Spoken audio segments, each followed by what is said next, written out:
السلام علیکم. زه یم ستاسو ورور عبید خان.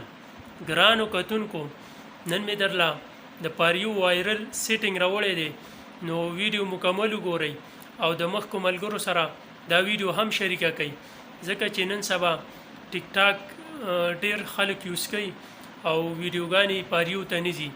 نو تاسو چې دا سیټنګ وکئ نو انشاءالله هر ویډیو به پاریو ته ځي. نو راځئ د علي خان رور دا ویډیو لږه شانتې وګورو. نن درته د فاریو سیټینګ ښیم چې دا سیټینګ تاسو ته هیڅوک نه ښیي. د 10 روپۍ خلک کوي. په ټیک ټاک کې فاریو سیټینګ په کم ځای کې دی او بل دلته کې زما سره دا ټیک ټاک یو اکاونټ دی، په دې کې زه دا اکاونټ پرسنل تاړم، تاسو چې اکاونټ به بزنس یا پرسنل تاړو یو فاریو کې به مونږ څنګه ګرځو. ګورئ ټول اول مخکې دا اکاونټ دی، مخامخ وګورئ، په دې درې لاینه به کلیک کړئ. دلته کې چې په دې باندې داسې کلیک کړو دلته کې دا اکاونټ بزنس دی، دا به زه اوس پرسنل تاړم. نو سیټینګ پرایوسي او دې منیج اکاونټ باندې به کلیک کړئ.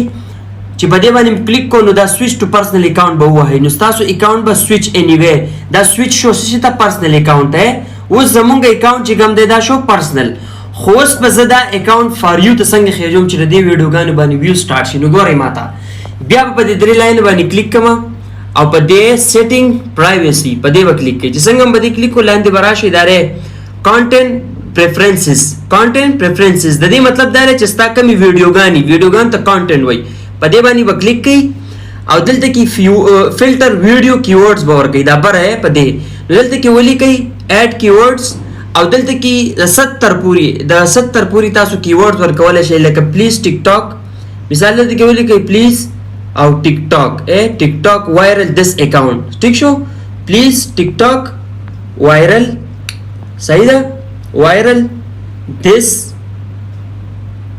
اکاونټ، صحیح ده که نه. نو چې کلم دا ولیکو او بیا به دا لکه 70 پورې تاسو پکې څه لیکئ ورکئ، دا فاریو ته کوئ، داسې فاریو، دا په فالوینګ کې به نه ساتئ. فلټر فاریو یعنې دا فاریو هغه سیټینګ دا دی فاریو فالوینګ. نو دا به دلته کې فاریو ته کوئ او بر به څه وایي سیو. اوس دا زموږ سره سیو شوی وایي فلټر کیورډ، دا زموږ سره سیو شو. نو دلته کې زموږ سره فلټر سیو شوي، زموږ اکاونټ فاریو ته واوړید. اوس تاسو چې کوم د ویډیو ټایمینګ وي هغه د ماښام نه بعد، یعنې کوم ځای کې ټرافیک زیات وي، نو دغه د فاریو سیټینګ دی. په دې طریقه باندې ټرای وکړئ.